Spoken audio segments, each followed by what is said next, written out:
Hello à tous, donc voici la petite vidéo du lundi matin. Donc du coup, cette semaine c'est sur des conseils pour accélérer sa vie. Donc du coup le premier, c'est quand on a un objectif et que du coup ça nous demande peut-être de sortir de notre zone de confort et qu'on s'entraîne, par exemple à jouer du piano. En fait, on va avoir tendance à, une fois qu'on sait jouer quelque chose, de le faire régulièrement. Parce qu'on le sait, c'est quelque chose d'acquis. Donc c'est quelque chose qu'on vient d'apprendre, on vient de se dépasser à l'apprendre, de s'entraîner. Et du coup, des fois, c'est difficile d'aller vers peut-être quelque chose d'autre à travailler. Donc du coup, c'est vraiment un conseil que je vous donne des fois quand on se rend compte qu'il y a quelque chose quand on va s'entraîner, qu'on va faire la même chose tous les jours, ou à chaque fois qu'on s'entraîne, c'est d'essayer de faire quelque chose qu'on n'a jamais fait dans cet entraînement, à jouer du piano ou à jouer un morceau de piano, de faire quelque chose de nouveau. Parce qu'on a tendance à aller vers ce qu'on connaît. Donc du coup le piano, si on veut s'entraîner à faire du piano, on va aller vers les choses qu'on connaît, qui vont être faciles pour nous. Donc d'essayer vraiment de se sortir de sa zone de confort. Et des fois quand ça peut être lié aux autres, aux événements extérieurs, etc.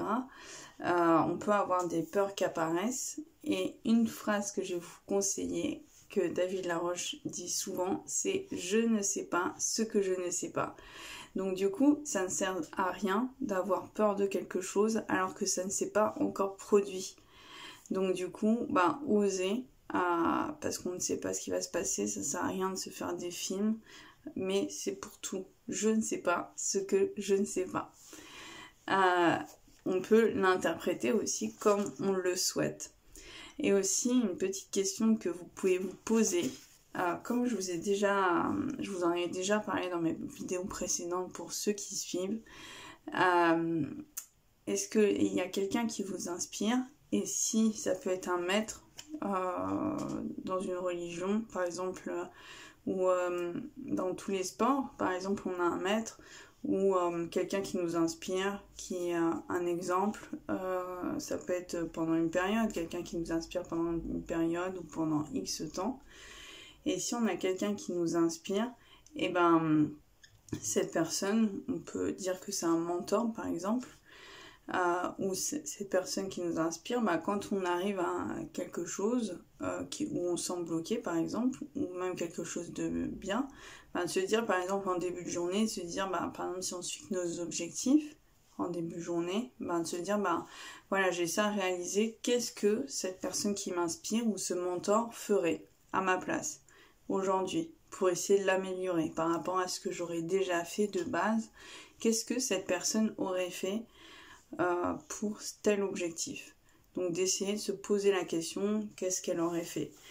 Donc voilà, petite question que je vous lance et vous en faites ce que vous voulez. Mais du coup, c'est des petits conseils pour accélérer notre vie quand on a des objectifs bien plus grands que des objectifs sur la journée. Donc après, si vous avez regardé la vidéo sur les objectifs, donc on a un objectif par exemple sur 10 ans, mais qu'on réduit après. On réduit sur un an, sur un mois, sur une semaine, sur une journée. Donc du coup, chaque petit objectif est important, mais du coup, c'est des petits conseils pour vous aider au quotidien pour atteindre ce grand objectif. Et du coup, autre conseil qui peut être plus lié à l'affectif, par exemple, on a tous une part de féminin et de masculin dans notre vie et à l'intérieur de nous. Et du coup, un peu comme le yin et le yang, on a le bien et le mal, mais c'est pareil, si on a le féminin et le masculin, donc on peut être une femme par exemple comme moi et avoir plus des caractères masculins, faire un travail masculin, bricoler, faire des choses qu'on a l'habitude qui sont chez le masculin par exemple, chez le caractère masculin.